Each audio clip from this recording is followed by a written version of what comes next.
आप देख रहे हैं प्रवासी संदेश।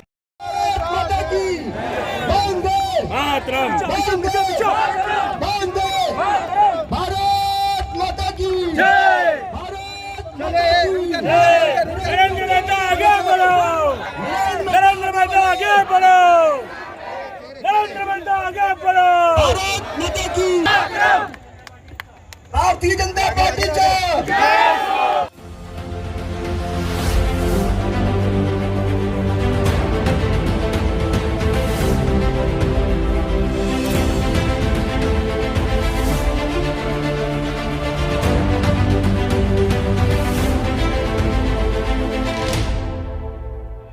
नमस्कार, मैं हूं अवधेश राव और आप देख रहे हैं प्रवासी संदेश।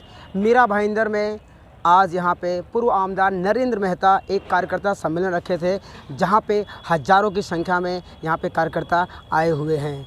कहीं ना कहीं अगर आप देखेंगे, पूर्व आमदार नरेंद्र मेहता अपनी ताकत, ये अपनी कार्यकर्ताओं की भीड़ प्रदेश तक पहुंचाने की कोशिश किए हैं। आइए देखते हैं क्या कहना है पूर्व आमदार नरेंद्र मेहता का। मानिक गुप्ता जी, आदरणीय मानिक गुप्ता जी। गीता ना गीता,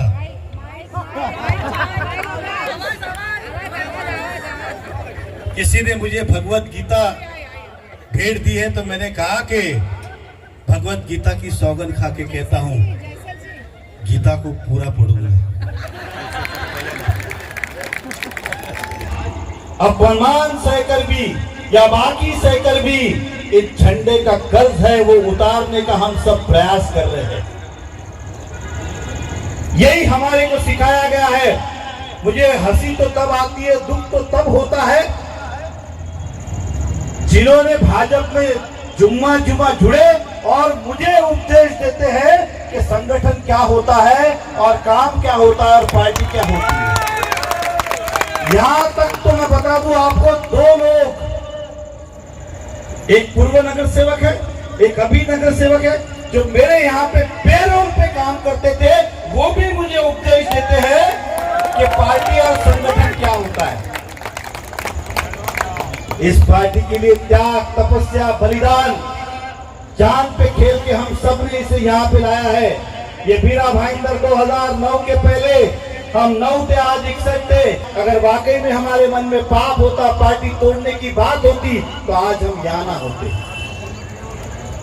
और राज समाज जो चल रहा है, किसी ने अच्छा उदाहरण दिया कि अगर शादी हो जाए और जब दामाद घर आ जाए तो फिर वो अच्छा है कि बुरा है, उसे हमें समय समय पे समझाना चाहिए और परिवार से निकाला नहीं जाता।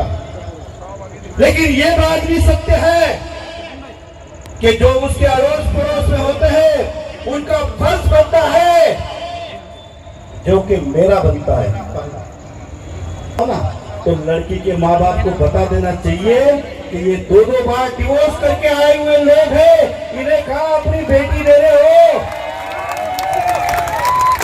तीसरी बार हो गया तो हम क्या करेंगे। पता, सांसद रह चुका आदमी, इसको मात्र 300 वोट भाईंदर से नहीं मिले थे। ये कोई भी चुनाव हो देश का, राजस्थान में विधायक का हो, कॉर्पोरेशन हो, एमपी हो, सब चुनाव जाके लड़ता है, लेकिन जीतता एक भी नहीं है। और तो और मैं उनके पास गया 2009 में कि अपन जीत सकते, बोला अच्छा। दूसरे दिन ये गडकरी जी के घर पे चले गए, बोला मुझे टिकट दो। गडकरी जी ने कहा कि हमने तो ऑलरेडी कबूल कर दिया और कहा कि पार्टी का काम करना चाहता हूं। 2 बात रखी कि सर मैं पार्टी का काम करना चाहता हूं और मुझे टिकट दो। गडकरी जी ने कहा कि पार्टी का काम करते स्वागत है, लेकिन टिकट तो नरेंद्र मेहता कबूल किया है। अब वहां कैसे बोल के, दूसरे दिन कार्यक्रम भी लिया उनके बंगले के अंदर, जितने लोग जुड़े होंगे पता होगा, मालूम है किसी को? शाम को 9 बजे कार्यक्रम, 10 बजे वो अपने घर पे, हम अपने घर पे। मतलब ये लोग, ये परिवार स्वार्थ वाला परिवार है कि इन्हें केवल टिकट और पार्टी की कमांड मिले तो ठीक। सेना में भी गए तो बोला आज से सेना मेरी, भाजपा में जब गए तो कहा आज से भाजपा मेरी। इसलिए ये परिवार से सावधान रहना जरूरी है। तुम 50 बोलते हो ना, 100 लड़ा लो और एक जिता के दिखा दो, एक जिता के दिखा दो। मेरा एक तरफ लक्ष्य होगा अपनी पार्टी को जिताना, तो दूसरी तरफ लक्ष्य होगा उस गद्दार को अपनी जगह दिखाना। ये दोनों ही मेरे लक्ष्य, एक लक्ष्य नहीं है। एक तरफ जिस तरह अभिमान के साथ पार्टी का आज भी पार्टी में है, तो कसम से मैं उसे छोड़ नहीं सकता, क्योंकि मेरे से व्यक्तिगत बैर है इसलिए नहीं, लेकिन जिसने पार्टी का नुकसान किया उस व्यक्ति को बख्शा नहीं जा सकता है। तो ये उसी तरह है, गीता जैन गई क्या, आई क्या, फिर गई क्या, फिर आ रही क्या, तो ये खानदान ही वैसा है। और जो 50 आदमी लड़ाने की बात कर रहा है ना, जब इन्होंने चुनाव लड़ा ना, तो गीता जैन बोला तुम्हारी पार्टी से तो मैं नहीं जीत सकती, इसलिए वो कांग्रेस से लड़ी थी वेस्ट में। पता करना, अजीत पाटिल बैठे, मतलब खुद के घर के, तुम लड़ो लड़ो हम जिताएंगे, और उनकी बहू कहती है तुम कहाँ जीतने वाले हो, इसलिए मैं कांग्रेस में जाती हूँ। और ये लोग हमें उपदेश देंगे, अरे आजा मुझे इंतजार है, एक ही बार में सबका हिसाब निपट जाए, रोज रोज झगड़ा करने से अच्छा, रोज रोज भाषण देने से अच्छा है एक ही बार इन सबको निपटा दे। तो धन्यवाद, जय हिंद, जय महाराष्ट्र। और मिशन 2022 मीरा भाईंदर कॉर्पोरेशन लाइटों की धूप से और इसकी चमक से पूरा शहर जगमगाना चाहिए। भारतीय जनता पार्टी को भारतीय जनता पार्टी चाहिए। त्यांच्याकडे नियोजन, योजना, आर्थिक सामर्थ्य, बळ असल्याशिवाय तुम्ही बोलणार नाही. पण माझा प्रश्न असा आहे, त्यांच्या कार्यकर्त्यांवर तुमचं लक्ष असणार. एक ऐकून घ्या, हिंदी आज का विषय क्या है कि भारतीय जनता पार्टी के हर कार्यकर्ता ने मैदान में उतर के काम करना चाहिए. ये आपसी झगड़े में कोरोना में बहुत समय चला गया, अब मात्र 8 महीने बचे हैं. 8 महीने में 1.5 महीना आचार संहिता का निकाल दो, 6.5 महीने बचे. ये सब बात चलते रहेंगे, ये होता रहेगा, अपने समय पे होगा, लेकिन काम रुकना नहीं चाहिए. इस शहर की जनता का भी हमारे ऊपर कुछ है ना भरोसा, वो टूटना नहीं चाहिए ना. जिस दिन हम आपसी लड़ने में घर में बैठ जाएंगे, उस दिन जनता हमको क्या करेगी, फिर परमानेंट घर में बिठा देगी. इसलिए जनता बोलती तुम्हारा क्या है, तुम लड़ते हो, हमने तो हमारा जिसलिए आपको चुन के दिया है या जिस विश्वास के भरोसा किया है, तो आप विश्वास हमारा टूटने नहीं दे. और उस समय चुनाव मेरे नेतृत्व में लड़ा गया, इसलिए मेरा फर्ज ज़्यादा बनता है कि उनके, इसलिए चाहे वो पार्टी हो चाहे जो मैंने अन्य विषय की बातें की, मेरा काम है कि मैं काम करता रहूँ. और कार्यकर्ता जो आए थे वो इसलिए नहीं आए थे कि मुझे ये पद चाहिए, वो चाहिए, इस गढ़ वो गढ़, वो इसलिए आए थे, काम करने आए थे. उनका मोहर नहीं टूटना चाहिए. वो पार्टी का झंडे का ही काम हम कर रहे हैं, उनको स्पष्ट रूप से यह आदेश देना था, उन्हें समझाना था, जो काम हमने आज किया. मेहता साहब, पार्टी दो गुटों में बटी है, उसको एक करने के लिए आप पहल करेंगे पहले. मेहता साहब, जब प्रदेश से बड़े नेता लोग आते हैं या केंद्र से कोई मंत्री आते हैं, तब आपको बिल्कुल भी नकारा जाता है, आपको कोई पूछता नहीं है. क्या कारण है इसके पीछे, जबकि आप एक्स एमएलए रह चुके हैं? देखिए, ऐसा है कि पार्टी के अपने प्रोटोकॉल होते हैं. कोई भी नेता आता है वो अपने अपने तरीके से समय होता है, तो अपने अपने तरीके से जिला कार्यालय हो, पार्टी के नेता हो, उनके पास जाते रहते हैं. मैंने किसी को ये बोल सकते कि आमंत्रित नहीं किया इसलिए नहीं आए, तो ऐसा कौन सा नेता है. चंद्रकांत दादाजी की हम बात करें, मेरे इस ऑफिस में बोलिए, मेरे बंगले में 2 बार खाना खा के गए, उदाहरण देता हूँ. और क्या चाहिए, कौन सा ऐसा नेता है जो नहीं आया है. मैं थोड़े दिन पहले, 1 महीने पहले नितिन गडकरी जी को मिला था, इस ब्रिज को लेके एग्जाम्पल था. कपिल पाटिल जी ने उन्होंने अपने बंगले पे बुलाया था, खाना खा के मुझे वहाँ से भेजा, जब मैं उनका सम्मान कर. तो सभी तो नेता ही मुझे, अब मैं फ़ोन लगाऊँ तो मुझे मानते नहीं है, मैं उनको मानता नहीं, कि ऐसा नहीं. ठीक है, वो उनकी इसमें कहा ना कि वो हर बार पकड़ते हैं, और उनसे, क्योंकि जो जहाँ पे जाएगा वो बोलेंगे, वो पकड़ते हैं, आप लोग को बुलाते हैं और एक बाइट डलवाते हैं और डलवाते हैं, ये दिखाने के लिए कि देखो पार्टी किधर है. पार्टी आपको बता दो, पार्टी की जगह पर ये ना इधर है ना उधर है. नहीं, लेकिन मेहता साहब, ये जब सब आपने जो बताया है, जिस वक्त आप एमएलए हुआ करते थे तब हुआ करता था, लेकिन आज के हालात बदल चुके हैं. आपके पास से नेतृत्व ले लिया गया है, किसी और के हाथ में दिया गया है. अब पार्टी के नेता आपके साथ में नहीं है. अरे बाबा, मुझे ही सचिव बनाया गया था ना इस शहर का. नहीं, लेकिन आपने तो उसको भी नकार दिया ना. मैंने नकार, आप बोलते हो कि उन्होंने ले लिया, मैंने बोला उन्होंने कहा लिया. उन्होंने तो मुझे सचिव पद ही दिया ना, और कहा कि शहर का नेतृत्व करो. लेकिन मैं जब मैच जीतने जाऊँ तो मेरे साथ प्लेयर भी तो वैसे चाहिए कि नहीं, मेरे साथ प्लेयर भी तो वैसे चाहिए कि नहीं. तो मेरे पास, मैंने वो अपना सजेस्ट किया. जानना चाहूँगा, चुनाव का माहौल है, भाजपा में प्लेयर्स बहुत आएंगे, क्योंकि भाजपा यहाँ स्थापित पार्टी है सत्ता में. लेकिन आप किस रूप में देखते हैं, जितने ज्यादा प्लेयर्स आएंगे उसका इफेक्ट नहीं पड़ेगा क्या? जैसे मान लीजिएगा आज आपके ही जितने भी ज्यादा और प्लेयर्स आएंगे. जब आपने किया कि गीता जैन का मैं सम्मान करता हूँ, भाजपा में आवे, भले आपका कहने का सम्मान नहीं करता हूँ, मैं तो बदला लेना चाहता हूँ. हाँ, लेकिन मेरे सवाल का जवाब नहीं हुआ सर. जितने ज्यादा प्लेयर्स, तो आप देखिए, कार्यकर्ता के लिए और बात थी, उनके लिए मेरा ये कहना है, आपने स्पष्ट एक बार वो आवे, विरोध किया गया बार बार के संगठन के लिए हम त्याग करने के लिए तैयार है, उप महापौर अपना पद छोड़ने के लिए तैयार है, लेकिन अगर पार्टी ने वरिष्ठ स्तर पे किसी को अगर संगठन की जिम्मेदारी दी है तो उसी पार्टी के संगठन के त्याग के लिए आप उनका नेतृत्व मानने के लिए क्यों तैयार नहीं है? किसका?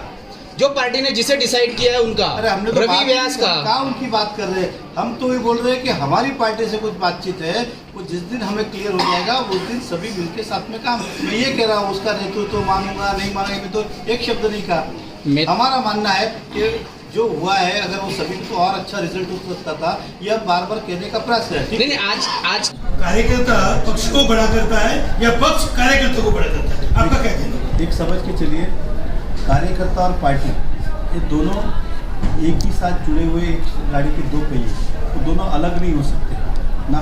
कहते हैं कार्यकर्ता के बगैर संगठन नहीं चलता, संगठन के बगैर कार्यकर्ता नहीं चल सकता। एक सिंपल सी बात है। पद और ये सब ठीक है, हम कह सकते हैं कि व्यवस्था है, तो कार्यकर्ता है तो संगठन है, संगठन है तो कार्यकर्ता है, इसको दोनों को अलग नहीं किया जा सकता है। आप ये कह सकते हैं क्या कि मैं कार्यकर्ता हूँ, लेकिन संगठन है तो कार्यकर्ता किसका है?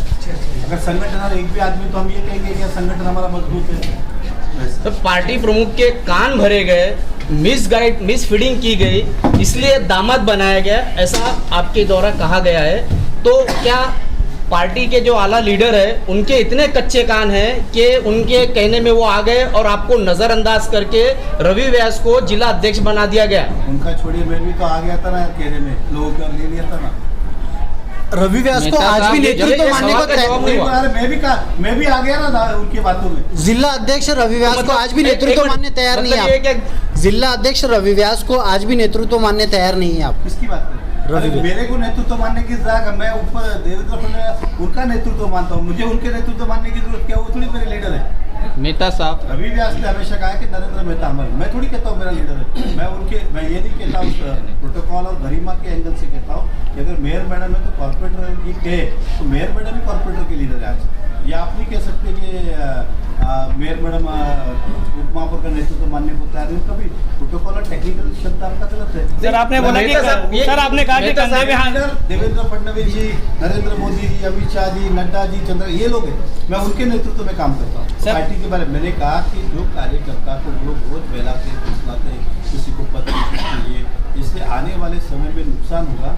इसको आप देखिए, पार्टी का जो है, मैं इस पार्टी में अध्यक्ष के भी काम कर चुका हूँ, नेतृत्व का भी काम किया।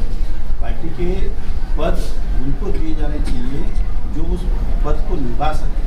खाली हम बोले मेरे पास 10 ही, एक तूले, तो इस तरह से संगठन आने वाले समय में बहुत बड़ा नुकसान। ये बात तो मिट जाएगा, लेकिन ये संगठन का बहुत बड़ा नुकसान होगा आने वाले चुनाव में कहिए या संगठन की बढ़ोतरी में कहिए, ये मेरा मानना है। सर, जिस तरह से 2 दौड़ों में पार्टी बढ़ चुकी है, आने वाले मनपा में कितना फर्क पड़ेगा भाजपा को? एक चीज समझ के चलिए ना, आदमी अगर आया तो वहाँ का यहाँ आएगा, यहाँ का वहाँ जाएगा, रहेगा तो भाजपा में। वो किधर जा रहा है क्या? तो पार्टी कोई अल्टीमेटली हमारी संख्या कभी भी कम नहीं होगी। आप समझे, हमारी संख्या कभी भी कम नहीं होगी, ना कॉर्पोरेटर की, ना आपने अगर देखा हो कार्यकर्ता की। ठीक है, जहाँ वहाँ चलेगा, लेकिन संख्या पर हमारी कभी कम नहीं होगी। मेहता साहब, आपने यहाँ पर उसका आयोजन किया था, इसके पीछे आपका क्या मकसद था, क्या कारणवश? कार्यकर्ता सम्मेलन जब से भाजपा में आया हो 2009 में, तब से हर साल ये कार्यकर्ता सम्मेलन होता है, कोई पहली बार नहीं हुआ है। 2019 में चुनाव था, 20 में कोरोना था, इसलिए कार्यकर्ता सम्मेलन नहीं हुआ। ये करना ही था। अब थोड़ा कोरोना के अंदर छूट मिली थी, 50% कैपेसिटी थी, तो मेरा ग्राउंड बड़ा है तो एक बार करना चाहिए, इसलिए लिमिटेड लोगों को हमने बुला के सम्मेलन का आयोजित किया। मेहता साहब, कई समय से बात हो रही थी भाजपा 2 दौड़ों में, आज फिलहाल आप लोगों ने बताया, रवि व्यास ने बताया, अब क्या बोलते हैं? कि मैं स्वाभाविक है, वो कुछ छुपा नहीं है, इसलिए उसको कोई झूठ आंसर नहीं दूंगा। ठीक है, वो अपने ग्रुप के हिसाब से कर रहे हैं, लेकिन हम झंडे के लिए काम कर रहे हैं और करते रहेंगे। 2022 का चुनावी बिगुल आपने बजा दिया क्या? यस, 2022 कल से काम शुरू, फिर से मीरा भाईंदर पे भाजपा का झंडा लहराएगा। इस बात का आज आपको विटनेस देता हूँ। चुनाव के बाद आकर फिर इस तरह से बाइक। मेहता साहब, संगठन के लिए त्याग करने का इशारा दिया गया है, इशारों में इशारा दिया गया है। एक और आप अपने आप को इसकी पार्टी के प्रति वफादार बताते हो, तो दूसरी ओर जब पार्टी आला कमान जिसे नियुक्त करती है जिला अध्यक्ष करके, उसके नेतृत्व में आपको काम करने में क्या दिक्कत है? पार्टी के संगठन की जब बात होती है तो पार्टी के प्रति आपकी वफादारी यहाँ दिख रही है, क्या कहेंगे आप? किसने बोला कि मैंने कभी ऐसा कहा कि मैंने ये कहा कि कुछ चीज़ें हैं पार्टी को अवगत कराना चाहिए जो हमने कराया उसका अभी तक हमें आने वाले समय में सारी चीज़ें ना हमारे इंटरनल कुछ बातें बाकी है और वो भी डंडे के नीचे काम कर रहे हैं, हम भी डंडे में अपना काम कर रहा हूँ। मैं कभी कटाश नहीं करता उनका उनका ये कार्यक्रम क्यों हुआ, वो कार्यक्रम क्यों हुआ, वो क्यों आया, ये क्यों आया। अब तो काम भाजपा का मेरा कल भी कर रहा था, आज भी कर रहा हूँ, कल भी करूँगा। जब तक मुझे पार्टी कुछ बोलती नहीं तब तक मेरा फर्ज बनता है कि पार्टी के प्रति अपना कर्तव्य करूँ। मेहता जी, आपने विधायक पर आरोप लगाया स्वार्थी परिवार है, किस तरह का स्वार्थ उन्होंने किया है? जैन मीतालाल जैन का परिवार तो ये आप सब भी इतिहास जानते हैं, उनका ऐसा नहीं कि नहीं है। उन्होंने आदमी ठीक है अपनी अपनी इच्छाओं के हिसाब से आकांक्षा अपेक्षा निर्णय लेता है, लेकिन रह के गद्दारी करना ये पहली गलती। उसके बाद फिर तुम जीतने के बाद जब देवेंद्र फडणवीस जी मुख्यमंत्री बनने जा रहे थे तो वापस भाजपा में आ गए। जब वो मुख्यमंत्री नहीं बने शिवसेना की हुए तो आप शिवसेना में चले गए। अब शिवसेना में प्रताप सरनाईक जी आपको संगठन में कुछ भी इंटरवेंशन नहीं कर, जो भी उनका इधर है तो वापस से वो क्या बोलते हैं एनसीपी हो भाजपा हो मन बना रहे। और मैं तो चाहता हूँ एक बार उसमें आए वापस, दिली इच्छा है तो एक बार उनको लाओ और फिर दिखाओ कि क्या होता है। मेहता साहब, आपने अपने भाषण के दौरान कहा कि नाक रगड़ के उन्हें बीजेपी में आने के लिए मजबूर करूंगा। उनको कोई खड़ा भी नहीं करेगा, टिकट भी नहीं देगा, कोई लेगा भी नहीं और वो भाजपा में आएंगे और वापस कॉर्पोरेशन का चुनाव लड़ेंगे। जो भाजपा में रह के आपके साथ घात हुआ है तो आने के बाद वापस घात नहीं होगा, इसकी क्या गारंटी? ये कहावत है, एक बार तू आ तो सही। सर, आपने कुछ मेरी मर्यादा आने के बाद असं होऊ नये पण पहिले हिंदी मेहता साहब, तिकीट दिली नाही किंवा तुम्हाला बाजू करायचा प्रयत्न केला तर तुम्ही काय निर्णय करा? हिंदी आज तुमची ताकद तो तुम्ही एक समझ के चलिए। देखिए इस पूरे दौरान में ये क्या मिलेगा, मेरा क्या होगा, ये कभी भी नहीं आया। बात क्या चल रही थी उस समय से लेकर अब तक कि जिला अध्यक्ष को नियुक्त करने के पहले एक सभी को विश्वास में लेके करना चाहिए, ये पहले दिन से लड़े। उसके बाद पार्टी ने जो भी वो अपना निर्णय लिया, पार्टी ने जिला अध्यक्ष का ठीक है तो वो पार्टी ने निर्णय लिया। अब हमको ये थोड़ी बोले रवि अभी आज जिला अध्यक्ष नहीं है या वो नहीं है, वो क्या कर रहा है वो उनका विषय। हमारी कुछ अपनी बातें पार्टी से, वो जब होगी समाधान होगा हम फिर सब मिलकर काम करेंगे। सर, इस कार्यकर्ता सम्मेलन में कोई भी बड़ा नेता नहीं आया, सिर्फ आप लोग ही इस साल में। देखिए आप अगर मीरा भाईंदर का इतिहास देखेंगे तो पिछले किसी भी कार्यकर्ताओं सम्मेलन में नेताओं को आज तक हमने आमंत्रित नहीं किया। और मेरा भी अगर पूरा मैं विधायक था, जिला अध्यक्ष देखेंगे तो नेता हमारे किसी उद्घाटन और किसी कार्यक्रम उसमें हम बुलाते। पार्टी के इस तरह के कार्यक्रम रोज होते रहते हैं और पार्टी की तरफ से अगर कोई कार्यक्रम हो तो उस तरह की सभा आयोजन होती है तब ऑर्गेनाइज करते हैं। तो हमने अपने लेवल पे किया था।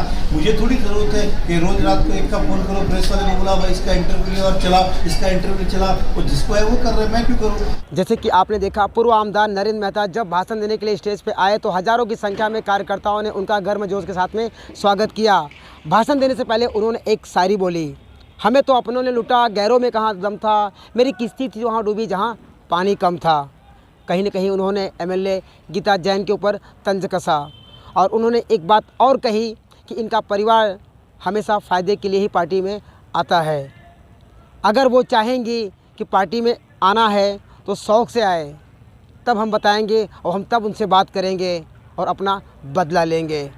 जब उनसे पत्रकारों ने सवाल पूछा कि भारतीय जनता पार्टी मीरा भाईंदर में 2 गुटों में बढ़ गई है तो कहीं न कहीं यहाँ भारतीय जनता पार्टी को ही भारी नुकसान सहना पड़ेगा, तो उनका मानना था अगर यहाँ पे 2 गुटों में पार्टी बटी हुई है तो यहाँ भी भारतीय जनता पार्टी कार्यकर्ता है और वहाँ भी भारतीय जनता पार्टी कार्यकर्ता है, तो कहीं न कहीं यहाँ पे भारतीय जनता पार्टी ही मजबूत हो रही है। उन्होंने अपने भाषण में ये भी कहा कार्यकर्ताओं को, हमें आपस में नहीं लड़ना है, अगर लड़ना है तो विरोधियों से लड़ना है, क्योंकि ये आपसी मनमुटाव आज है कल नहीं रहेगा। और उन्होंने 2022 का जो चुनाव आने वाला है अभी से बिगुल बजा दिया है और कार्यकर्ताओं को आह्वान किया है कि आप लोग इस तैयारी में जुट जाओ कि भारतीय जनता पार्टी को 2022 में बड़ी संख्या में नगर सेवक चुन के लाना है। लेकिन सवाल यहाँ पे ये होता है, यहाँ पे जो 2 पार्टियों में बटी पड़ी भाजपा नज़र आ रही है, इसका असर क्या होगा? क्या भारतीय जनता पार्टी को इसका नुकसान होगा या फ़ायदा होगा? ये तो आने वाला वक्त ही बताएगा। प्रवासी संदेश के लिए अवधेश राय की रिपोर्ट। प्रवासी संदेश को लाइक करें, शेयर करें, कमेंट करें, सब्सक्राइब करें और बेल आइकन जरूर दबाएं।